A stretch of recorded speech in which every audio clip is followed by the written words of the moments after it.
بسم اللہ الرحمن الرحیم الحمد للہ رب العالمین والصلاة والسلام علی رسولہ الکریم وعلی آلہ واصحابہ اجمعین۔ چھٹی عادت کے اندر تحویل کا ذکر تھا، اس واسطے تحویل کی جو تفصیل ہے وہ بیان کرتے ہیں۔ یہ جو جلد نمبر 1 صفحہ نمبر 3 پر مثال ہے، یہ پہلا مقام ہے جہاں تحویل ہے۔ حدثنا عبدان قال اخبرنا عبداللہ قال اخبرنا یونس عن الزہری، آگے ہے حا۔ وحدثنا بشر بن محمد قال حدثنا عبداللہ قال اخبرنا یونس ومعمر نحوہ عن الزہری۔ تو اس طرح یعنی یہ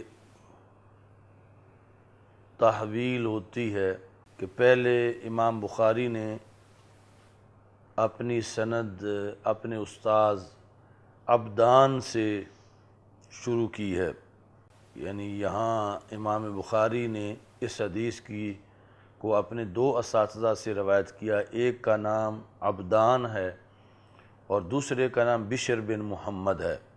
اور عبدان جو ہیں انہوں نے بھی آگے پھر عبداللہ بن مبارک سے روایت کیا ہے، اور بشر جو ہیں انہوں نے بھی عبداللہ بن مبارک سے روایت کیا ہے۔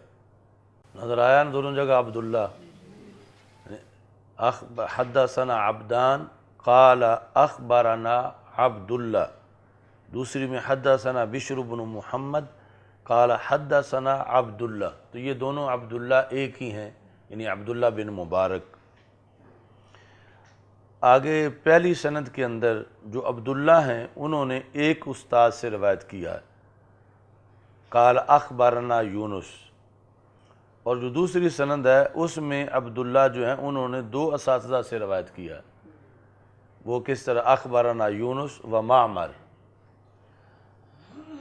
نحوہ عن الزہری، اوپر جا کے پھر ایک ہی استاد ہیں دونوں کے، ابن شہاب زہری۔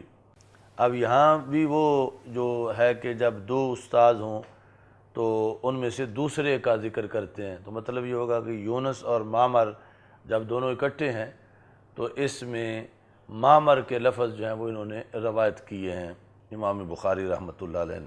اچھا جی، پہلی سند زہری پر جا کے ختم ہوئی، یعنی ابھی مکمل نہیں ہوئی، رستے میں ہی زہری پر پہنچی۔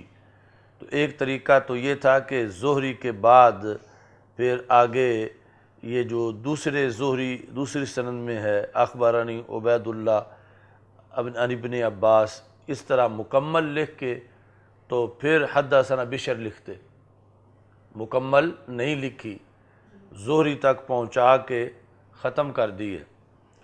دوسری سند بھی پھر زہری تک پہنچائی ہے، اور آگے چونکہ دونوں سندیں عبید اللہ بن عبداللہ کے اندر اکٹھی ہو جاتی ہیں تو وہ جا کے اوپر ایک ہی بتائی ہے، جس طرح کہ مثلا وہ ظاہری مثال دی تھی کاڑا شاہ کا کوہ، وہاں پر 2 پہنچ گئیں اور آگے پھر ایک ہی روڈ جا رہا ہے گوجرانوالہ کی طرف۔ اس طرح شروع میں یہ 2 سندیں ہیں، تو اس کا ایک طریقہ یعنی یہ ہوگا کہ پہلے ایک بار جو ہے وہ بندہ یہاں سے چل کے رنگ روڈ کے لیے گوجرانوالہ جائے، اور پھر دوسری بار یہاں سے چل کے شاہدرے سے ہو کے گوجرانوالہ جائے۔ تو اس کی بجائے یہ شارٹ ہے کہ یہ دونوں کو آگے جا کے اگلے رستے میں متحد کر دیا جائے، اور تو اس مقصد کے لیے جو لفظ استعمال ہوتا ہے لکھا ہوا اس طرح ہوتا ہے ہا، تو اس کو پڑھنے کے لحاظ سے آگے امامینی نے جو وضاحت کی ہے وہ لکھتے ہیں۔ اور یہ تحویل جو ہے یہ نہیں کہ صرف امام بخاری رحمۃ اللہ علیہ کی کوئی اصطلاح ہے یا صرف انہوں نے ہی اس کو ذکر کیا ہے، تحویل ساری کتابوں میں اسناد کے اندر پائی جاتی ہے۔ اچھا جی، تو ایک بار پھر دیکھیں بخاری شریف میں کہ پہلی سند جو ہے وہ ذکر کی، اور دوسری میں جہاں عبداللہ بن مبارک کے دو استاذ ہیں یونس اور معمر، تو نحوہ، معمر کے بعد نحوہ ہے نا، تو یہ ضمیر جو ہے وہ راجع ہے یونس کی طرف کہ نحوہ حدیث یونس، یعنی ایک پہلے یونس ہے ایک دوسرا یونس، ان دونوں کے لفظ ایک ہیں، اور معمر جو ہے ان کا اور یونس کا جو ہے وہ معنی ایک ہے، اور یونس اور معمر کے درمیان جو واو ہے اس کو واو التحویل کہتے ہیں۔ یہ جو واو ہے حدثنا سے پہلے، ہا کے بعد، ہا کے بعد ان وحدثنا بشر، اس واو کو واو التحویل کہتے ہیں کہ ایک سند سے دوسری سند کی طرف۔ جدید عربی میں یہ کانٹا بدلنے کو، یعنی جس طرح ریل کا کانٹا بدلتا ہے، یعنی پیچھے دو جدا جدا ٹریک ہوتے ہیں، آگے ایک ہو جاتا ہے، اس کو بھی تحویل کہتے ہیں۔ تو یہاں بھی یعنی اسی طرح کانٹا بدلتا ہے، تو پیچھے دو جدا جدا ٹریک ہیں، آگے جا کر ایک بن جاتا ہے۔ تو حدثنا سے پہلے واو استعمال کیا گیا ہے، ہا کے بعد، اس کو واو التحویل من اسناد الی آخر، ایک اسناد سے دوسرے اسناد کی طرف تبادلہ۔ تو اس ہا کو پڑھنے کا جو اکثر طریقہ ہے وہ یہ ہے کہ یہاں اس سے جس طرح جیم ہے، دال ہے، یعنی مفرد الفاظ جو جس طرح پڑھے جاتے ہیں، الف با تا، تو اس طرح اس کو ہا پڑھا جائے۔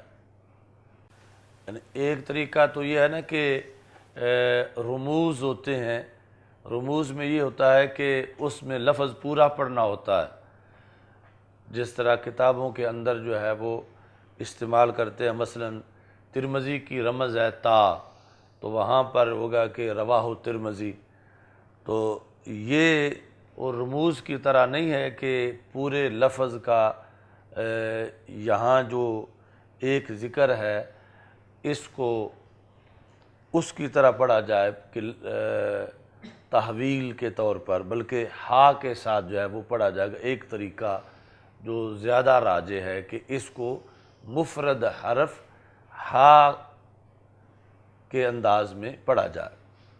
دوسرا ہے کہ اس جگہ پہنچ کے ہا کی جگہ لکھا ہوا ہا ہے، پڑھا تحویل جائے۔ ایک ہے کہ ہا کو ہا ہی پڑھا جائے، دوسرا ہے کہ ہا کو تحویل پڑھا جائے۔ امام نووی کہتے ہیں کہ یہ ہا کا جو استعمال ہے بخاری سے زیادہ مسلم میں ہے، یعنی مسلم کے اندر تحویل کے ذریعے اسناد زیادہ بیان کی گئی ہیں بخاری شریف کے مقابلہ میں۔ یہ جو نور الحق دہلوی ہیں تحصیل القاری شرح بخاری کے اندر، انہوں نے کہا کہ یعنی پہلے تو تھا کہ یہ ہا کا جو حرف ہے یہ تحویل پر دلالت کرتا ہے، اور آگے پڑھنا اس کو یا ہا ہے یا پڑھنا تحویل ہے۔ ان کا قول یہ ہے کہ یہ ہا جو ہے یہ حائل سے ماخوذ ہے۔ حائل، دو چیزوں کے درمیان حائل جو پردہ ہوتا ہے، تو حائل یعنی ان کے نزدیک عبارت پڑھتے ہوئے یہاں پہنچ کے حائل پڑھا جائے گا۔ اور تیسرا انہوں نے قول لکھا ہے کہ بعض جو اہل مغرب ہیں یعنی مراکش کے محدثین، وہ یہ کہتے ہیں کہ یہ ہا الحدیث کی جگہ پہ استعمال ہے، یعنی اس کی دلالت لفظ الحدیث پر ہے، یعنی یہ اس کا مخفف ہے الحدیث کا۔ تو خواہ اس سے مراد تحویل ہو، خواہ اس سے مراد حائل ہو، خواہ اس سے مراد الحدیث ہو، تینوں صورتوں میں مقصد ایک ہی ہے، وہ ہے تحویل، کہ ایک اسناد سے دوسرے اسناد کی طرف منتقل ہونا۔ اختلاف صرف اس میں ہے کہ یہ ہا رمز ہے کس چیز کی یا ماخوذ ہے کس چیز سے۔ تو وہ تین جدا قول ہیں کہ یہ ہا جو ہے یہ تحویل پہ دلالت کرتا ہے یا حائل پہ یا الحدیث پہ، لیکن مقصد ایک ہی ہے کہ ایک اسناد سے دوسرے اسناد کی طرف منتقل ہونا۔ تو جہاں جا کے سندیں اکٹھی ہو رہی ہیں وہ ہیں زہری، پہلی بھی وہاں پہنچی دوسری بھی وہاں پہنچی، تو اس طرح کر کے یہ تحویل کی جاتی ہے۔ آگے مزید اس کی وضاحت یہ ہے، امامینی کہتے ہیں کہ یہ محدثین کی عادت ہے کہ جب کسی حدیث کے دو اسناد یا اس سے زیادہ ہوں تو ایک اسناد سے دوسرے اسناد کی طرف منتقل ہوتے وقت وہ ہا لکھتے ہیں۔ تو عبارت پڑھنے والا جو ہے وہ ہا کہہ کے پھر دوسری سند کی طرف یعنی منتقل ہو جاتا ہے مسلسل پڑھنے کے لیے۔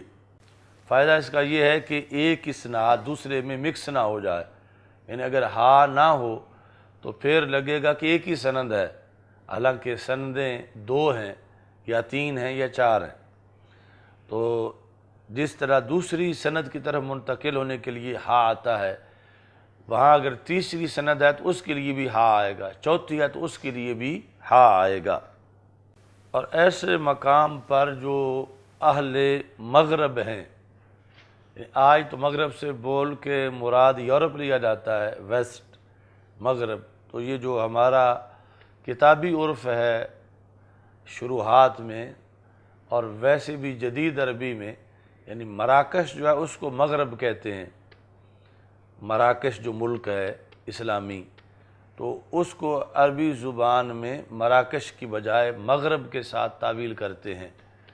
مثلا ہوگا شیوخ مشائخ مراکش تو ہوگا شیوخ مغرب، تو ان کے نزدیک جو ان کا طریقہ ہے وہ ہا کی جگہ صاد اور ہا لکھتے ہیں، صاد ہا۔ تو صاد ہا ان کے نزدیک یہ رمز ہے صحہ کی، یعنی صح الحدیث۔ اب جو کتنی عادات لکھی جا چکی ہیں، 8ویں یہ ہے کہ امام بخاری رحمہ اللہ تعالی متابعات کا کثرت سے ذکر کرتے ہیں۔ یہاں اب ایک لمبی تفصیل ہے اور پھر اس کے بعد جو ہے وہ بخاری سے دکھائیں گے کہ اس کو منطبق کر کے کہ جہاں بھی متابعت ہوتی ہے، متابعت، تو وہاں 4 چیزیں ہوتی ہیں۔ نمبر 1 متابع، نمبر 2 متابع، نمبر 3 متابع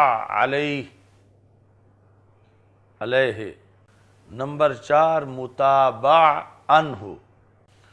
تو جہاں بھی یعنی بخاری شریف میں آئے گا تابعہ فلان، تو وہاں ضروری ہے کہ یہ سمجھا جائے متابع کون ہے، متابع کون ہے، متابع علیہ کون ہے، متابع عنہ کون ہے۔ تو عام تعریف یہ ہے کہ ایک راوی دوسرے راوی کی موافقت کرے، یعنی مخالفت نہ کرے، ایک راوی دوسرے راوی کی موافقت کرے تو جو موافقت کرنے والا ہے وہ متابع ہے، اور جس کی موافقت کر رہا ہے وہ متابع ہے، اور وہ حدیث کے جس کے لحاظ سے موافقت کی جا رہی ہے، یعنی دونوں نے ایک طرح کے ہی لفظ بولے ہیں، تو اس حدیث کو متابع علیہ کہتے ہیں۔ اور متابع اور متابع ان دونوں کے اوپر جو راوی ہے، جس سے دونوں بیان کر رہے ہیں ایک جیسے الفاظ، اس کو کہتے ہیں متابعاً ہو۔ تو جہاں بھی متابعت ہوگی وہاں یہ 4 چیزیں ہوں گی۔ تو ان میں ایک تو وہ خود حدیث ہے کہ جس کے لحاظ سے موافقت کی جا رہی ہے، اسے متابع علیہ کہیں گے، موافقت کرنے والے کو متابع، جس کی موافقت کر رہے ہیں روایت میں وہ متابع، اور جس سے لے کے کر رہے ہیں وہ متابع ان ہو۔ یعنی 3 انسان ہیں اور ایک حدیث ہے، تو مجموعی طور پر 4 چیزیں اس جگہ پہ موجود ہیں۔ پھر متابعت کی 4 قسمیں ہیں۔ نمبر 1 متابعت تامہ، کہ پوری سند میں ہی موافقت ہو۔ نمبر 2 متابعت ناقصہ، کہ سند کے کچھ حصے میں موافقت ہو۔ نمبر 3 متابعاً ہو کا ذکر کیا گیا ہو، یعنی مذکور ہو۔ نمبر 4 متابعاً ہو محذوف ہو۔ تو ان 4 میں سے مشکل متابعت وہ ہوتی ہے کہ جہاں متابعاً ہو مذکور نہ ہو، تو پھر طبقہ روات کے ذریعے معین کرنا پڑے گا کہ متابعاً ہو کون ہے۔ متابعاً ہو مذکور نہ ہو، تو یہ مشکل متابعت ہے۔ اور بخاری شریف میں متابعت جو ہے وہ عام مصنفین کے مقابلے میں زیادہ مشکل ہے، کہ اکثر امام بخاری متابعاً ہو کا ذکر نہیں کرتے، متابعاً ہو کا اکثر ذکر نہیں کرتے، یہ نہیں کہ ہر جگہ ذکر نہیں کرتے، اکثر متابعاً ہو کا ذکر نہیں کرتے۔ تو اس واسطے امام بخاری کی جو متابعت ہے وہ عام کتابوں کی متابعت کے مقابلے میں مشکل ہے۔ اب بخاری شریف سے یہ دیکھتے ہیں کہ متابعت کیا ہوتی ہے۔ یہ صفحہ نمبر 3 پر ہی درمیان میں لکھا ہے تابعہ عبداللہ بن یوسف، نظر آیا ہے؟ تابعہ یا ایھا المدثر کے نیچے لکھا ہوا ہے تابعہ، صفحہ نمبر 3 پر صاحب نے دیکھ لیا ہے؟ تابعہ عبداللہ بن یوسف و ابو صالح، یہ ایک متابعت کا ذکر ہے۔ وتابعہ ہلال بن رداد عن الزہری، یہ دوسری متابعت کا ذکر ہے۔ یعنی ایک ہی جگہ متابعت تامہ اور ناقصہ دونوں کی مثال یہ بخاری شریف میں اس مقام پر موجود ہے۔ اب یہ ہے کہ تابعہ میں جو ضمیر منصوب ہے یہ کدھر راجع ہے؟ متابع کون ہے؟ متابع کون ہے؟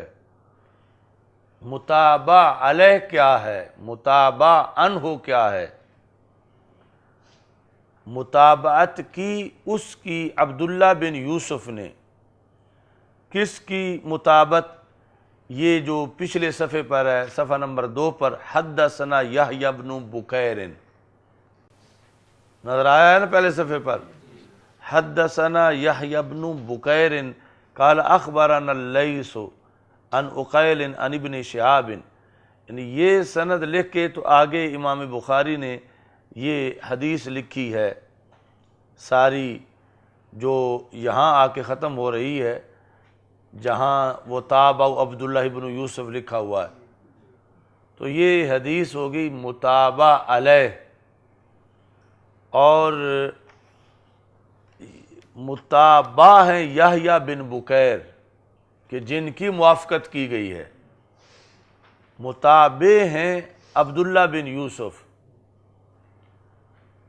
اور ابو صالح، اور ایسے ہی ہلال بن رداد۔ متابع عنہ یہ لیث ہیں، لیکن یحییٰ بن بکیر قال اخبرنا اللیث، تو لیث جو ہیں یہ ہیں متابع عنہ، یعنی جس سے الفاظ یحییٰ بن بکیر نے لیث سے ذکر کیے ہیں، جس طرح یہ حدیث، ایسے ہی لیث ہی سے عبداللہ بن یوسف نے بھی روایت کی ہے۔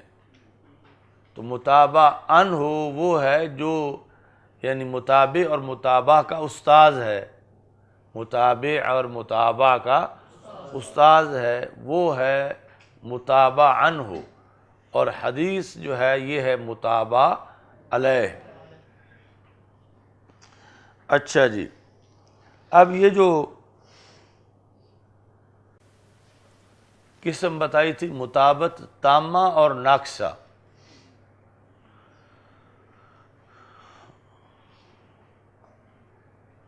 متابعت تامہ یہ ہے کہ ساری سند کے اندر متابعت ہو،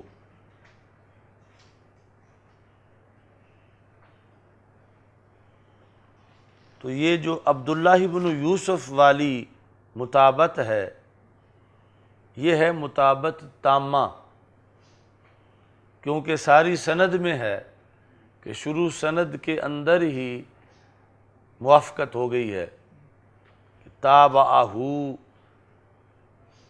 یحییٰ بن بکیر کی متابعت کی عبداللہ بن یوسف نے۔ تو امام بخاری کے ایک استاد یحییٰ بن بکیر ہیں، ان سے سند شروع ہو کے آگے لیث اور جاتی ہے رسول اکرم صلی اللہ علیہ وسلم کی ذات گرامی تک، اور دوسرے استاد جو ہیں امام بخاری کے عبداللہ بن یوسف ہیں، تیسرے ابو صالح ہیں۔ تو یہ آغاز سند میں ہی اکٹھے ہو گئے ہیں، اور اوپر ساری سند جو ہے وہ ایک ہے، تو یہ ہے کہ جمیع سند میں مطابقت ہے، جمیع سند کے اندر موافقت ہے، اس کو کہتے ہیں متابعت تامہ۔ اب جو دوسری بار آیا نا تابعہ، اس میں جو ضمیر منصوب ہے اس کا مرجع یحییٰ بن بکیر نہیں، عقیل ہے، جو یحییٰ بن بکیر کے دادا استاذ بنتے ہیں، کہ یحییٰ بن بکیر نے تو لیث سے روایت کیا اور لیث نے عقیل سے روایت کیا۔ تو اب یہاں ہے کہ تابعہ متابعت کی عقیل کی، کس نے؟ ہلال بن رداد نے، کس سے؟ زہری سے۔ تو متابع کون ہے؟ ہلال بن رداد، متابع کون ہے؟ عقیل، متابع علیہ ہے یہ حدیث، اور متابع عنہ ہے زہری۔ اچھا جی، تو یہ جو متابعت ہے یہ ناقصہ ہے، کیونکہ سند کے کچھ راوی جو ان میں مطابقت نہیں، کیونکہ اس میں پہلے راوی یحییٰ بن بکیر ہیں اور اس سند کے پہلے راوی یحییٰ بن بکیر نہیں ہیں، تو کل سند میں مطابقت ہو تو وہ ہوتی ہے متابعت تامہ، اگر بعض حصے میں ہو تو وہ ہوتی ہے متابعت ناقصہ۔ تو اگر تو یہ بھی ویسے ہی ہوتا جس طرح عبداللہ بن یوسف جو ہے انہوں نے مطابعت کی یحییٰ بن بکیر کی، وہاں سے ہی مطابعت شروع ہو جاتی تو پھر ساری سند میں ہونی تھی، پھر تامہ تھی۔ تو یہاں متابع جو ہے اس نے مطابعت جو ہے وہ عقیل سے کی ہے، متابع عقیل ہے، اور عقیل امام بخاری کے استاذ نہیں ہیں، تو امام بخاری کی لحاظ سے جو سند ہے اس میں پھر عقیل سے آگے یہ تقویت بنی، اس سے پہلے تقویت نہیں بنی، موافقت نہیں بنی، تو اس واسطے اس کو متابعت ناقصہ کہیں گے کہ اوپر جا کے سند ڈبل ہوئی ہے اور کچھ حصہ سنگل ہی رہا ہے، جبکہ جو پہلی مطابعت تھی اس میں امام بخاری سے ہی آگے جو ہے وہ سند ڈبل ہو گئی تھی کہ امام بخاری کے دو استاذ تھے، یحییٰ بن بکیر اور عبداللہ بن یوسف۔ اب دوسری صورت کے اندر امام بخاری کا ایک استاذ ہے یحییٰ بن بکیر، اور پھر آگے لیث بھی اکیلے ہیں، عقیل سے جا کے ڈبل ہوئے ہیں، یہ بعض سند کے اندر موافقت ہے، تو یہ ہوگی متابعت ناقصہ۔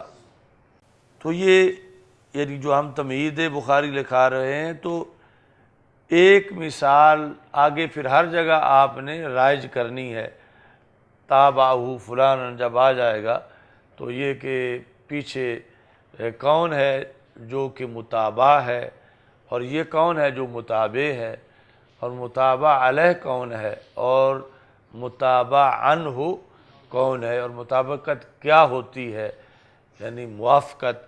اور یہ ایک طریقہ ہے امام بخاری رحمۃ اللہ علیہ کے نزدیک سند کی تقویت کا اختصار کے ساتھ، کہ صرف تابع فلان کہہ دیا ہے، اب پوری سند ذکر نہیں کی، اور مقصد حل ہو گیا ہے کہ یہ پوری سند اوپر ان سے بھی رسول اکرم صلی اللہ علیہ وسلم کی ذات گرامی تک جاتی ہے، تو یہ اختصار کی خاطر یہ متابعت کی جاتی ہے، ورنہ پوری سند دوبارہ لکھ دی جائے۔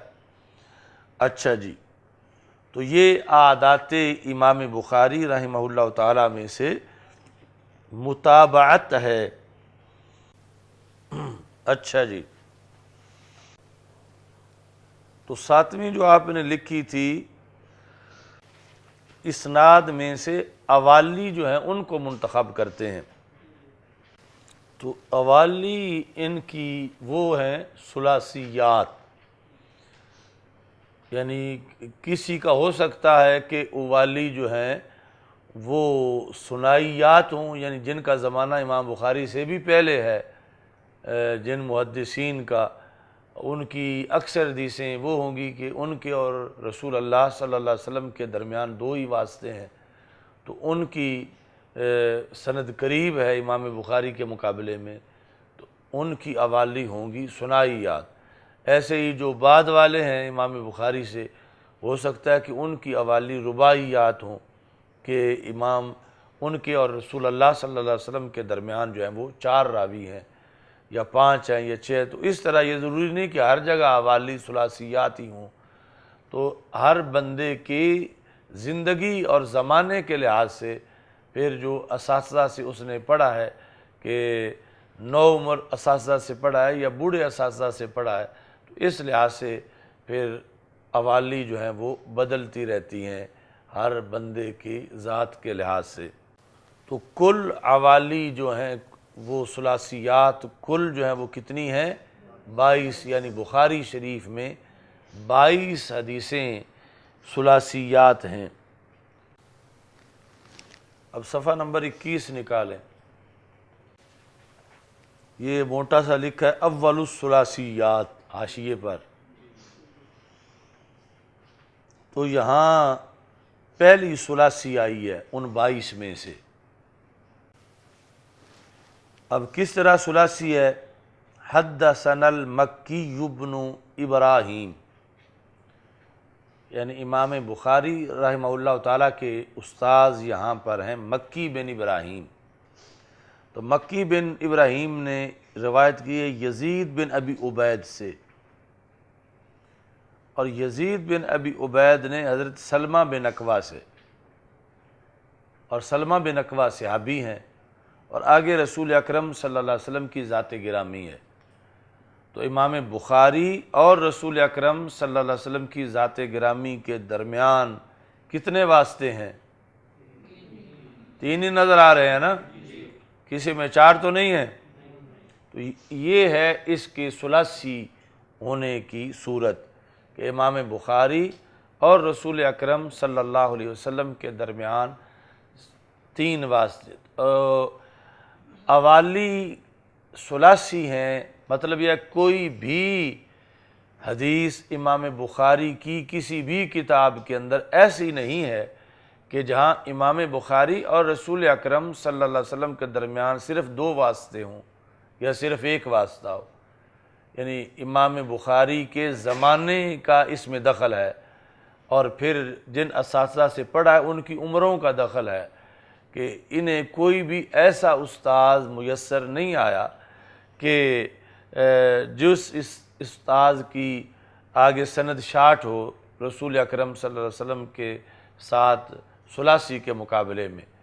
تو یعنی ان کے استاذ ان کے اور رسول اکرم صلی اللہ علیہ وسلم کے درمیان 2 واسطے تھے، تو ان کے لحاظ سے 3 بن گئے. یہ بھی کچھ سندوں میں، باقی تو کہیں 4 واسطے ہیں، کہیں 5 ہیں. تو 22 سندیں بخاری شریف کی ثلاثی ہیں، اور یہ امام بخاری کی اوالی اسناد ہیں. ان سے بڑھ کے اور کوئی اونچی سند امام بخاری کے لحاظ سے نہیں ہے. یعنی اگر 2 کہیں ہوتے واسطے یا 1 واسطہ تو پھر وہ ہوتی امام بخاری کی اوالی. تو اب امام بخاری کی اوالی جو ہیں وہ یہ قابل فخر یہ 22 روایات ہیں کہ جہاں امام بخاری اور رسول اکرم صلی اللہ علیہ وسلم کے درمیان صرف 3 واسطے ہیں.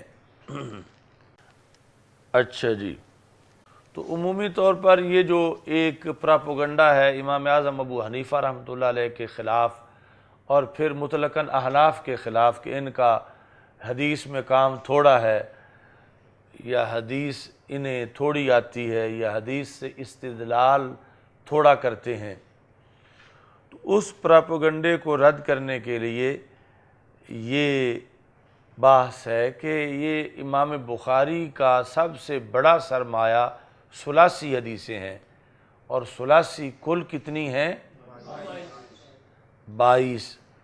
اور ان 22 میں سے جو 20 ہیں وہ جن اساتذہ سے امام بخاری نے روایت کی ہیں وہ سارے حنفی محدث ہیں. 22 میں سے 22 میں سے 20 جن شیوخ سے امام بخاری رحمہ اللہ تعالیٰ نے روایت کی وہ سب کے سب جو ہیں وہ حنفی محدث ہیں، حنفی راوی ہیں.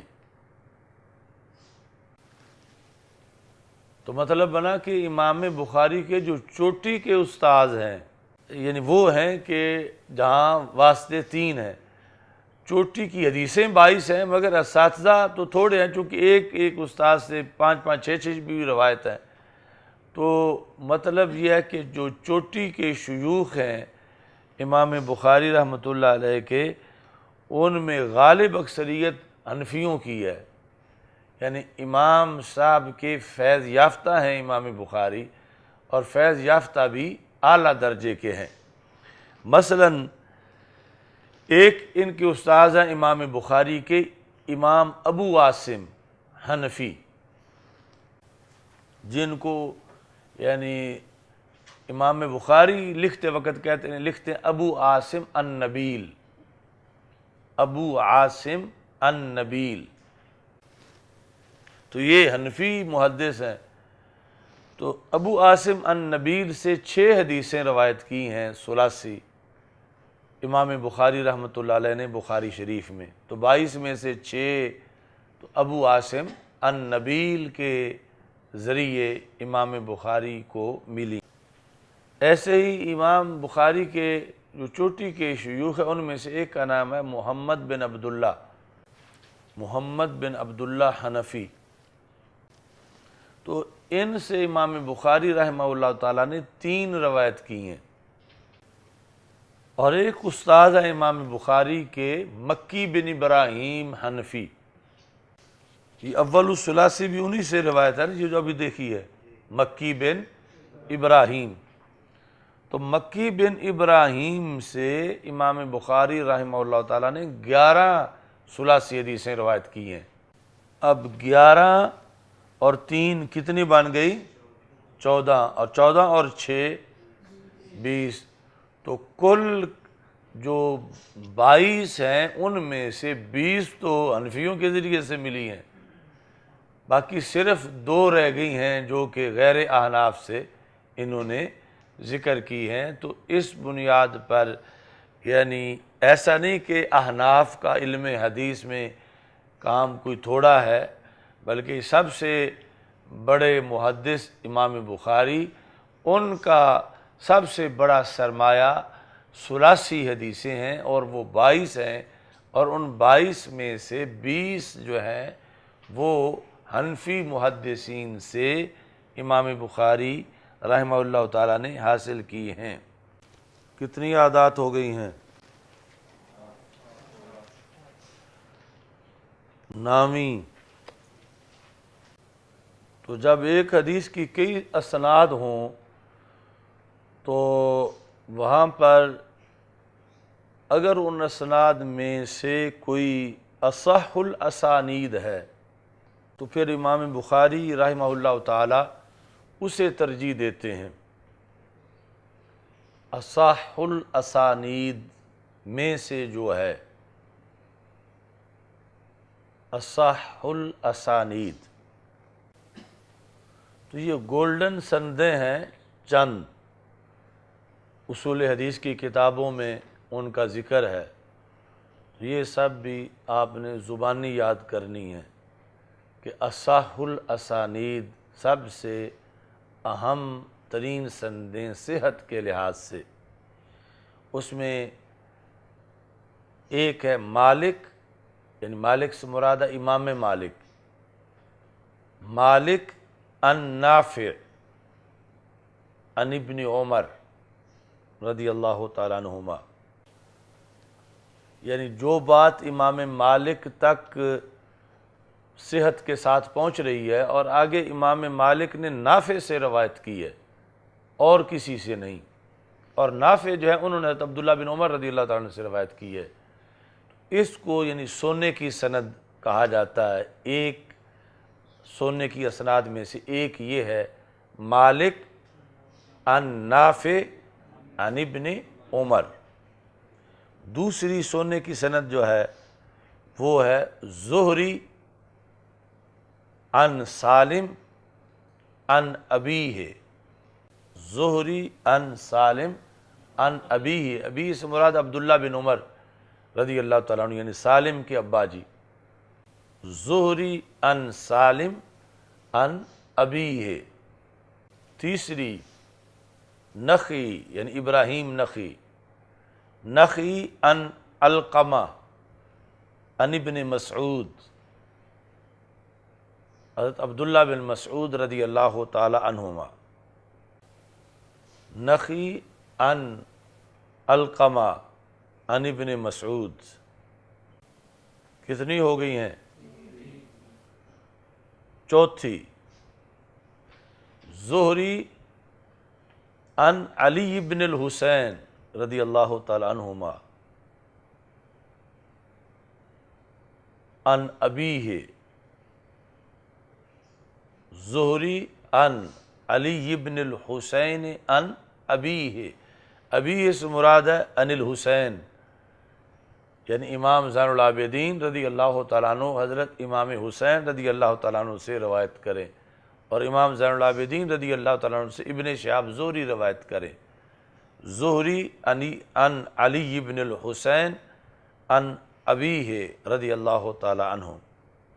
آگے 5 ہو گئی ہیں، 4، 5ویں ہے عبد الرحمن ابن القاسم عن ابیہ عن عائشہ رضی اللہ تعالی عنہا، عبد الرحمن ابن القاسم عن ابیہ عن عائشہ، دوسری لفظ میں عبد الرحمن عن القاسم عن عائشہ، یہ قاسم یعنی جو فقہائے مدینہ میں سے ہیں، تو یہ نہیں کہ کل صحیح اصح الاسناد یہی ہیں، یعنی ان کے علاوہ بھی ہیں، یہ یعنی چند مثالیں ہیں اصح الاسانید کی۔ اچھا جی، 10ویں عادت کہ امام بخاری رحمہ اللہ تعالی تحدیث کیا ہے؟ حدثنی، تحدیث اور اخبار ہے اخبرنی، اور انباء ہے انبأنی، اور سماع یعنی سمعت فلانا، ان چاروں صیغوں میں کوئی فرق نہیں کرتے۔ جبکہ بعض جو ہیں وہ محدثین ان کے نزدیک یعنی فرق ہے کہ حدثنی سے کوئی روایت کرے گا تو یہ مضبوط ہوگی، انبانی سے کرے گا تو یہ اتنی مضبوط نہیں ہوگی، یعنی فرق جو ہے ان میں اس کی طرف میلان ہے امام مسلم کا بھی کہ حدثنی، اخبرنی، انبانی، سمیتو، ان لفظوں کے لحاظ سے فرق ہے، یعنی سب سے زیادہ اہم ہے سمیتو، تو پھر حدثنی، پھر اخبرنی، پھر انبانی، یعنی پورا مذہب تو نہیں امام مسلم کا، لیکن میلان ان کا اس طرف ہے، اور جب کہ کچھ لوگوں کا محدثین کا مکمل مذہب ہی یہ ہے۔ تو امام بخاری جو ہیں انہوں نے اس سلسلے میں جو اکثریت کا مذہب ہے وہ اپنایا ہے۔ اکثریت جو اہل حجاز ہیں اور اہل کوفہ ہیں یعنی محدثین، وہ فرق نہیں کرتے ان میں کہ ایک ہی بات ہے کہ سند میں حدثنی ہو یا اخبرنی ہو یا انبانی ہو یا سمعت ہو، کہ راوی اپنے استاذ کے بعد نام لے کے کہے سمعت فلانا۔ امام طحاوی رحمۃ اللہ علیہ نے اس سلسلہ میں ایک رسالہ لکھا ہے، التسویہ بین حدثنا و اخبرنا، اور امام بخاری نے خود بخاری شریف کے اندر اس کے لیے ایک پورا باب لکھا ہے۔ بخاری شریف میں کتاب العلم کے اندر یہ ہے صفحہ نمبر 14، یہ درمیان میں ہے، باب و قول المحدث حدثنا و اخبارنا و انبانا۔ سب کو نظر آ گیا ہے؟ تو یہ جو ہم نے شروع میں کہا تھا کہ یعنی امام بخاری نے صرف حدیث ہی جمع نہیں کی بلکہ ساتھ اور بھی بہت کچھ ہے، اور بہت کچھ میں کیا ہے کہ اصول حدیث کی بھی باتیں ہیں۔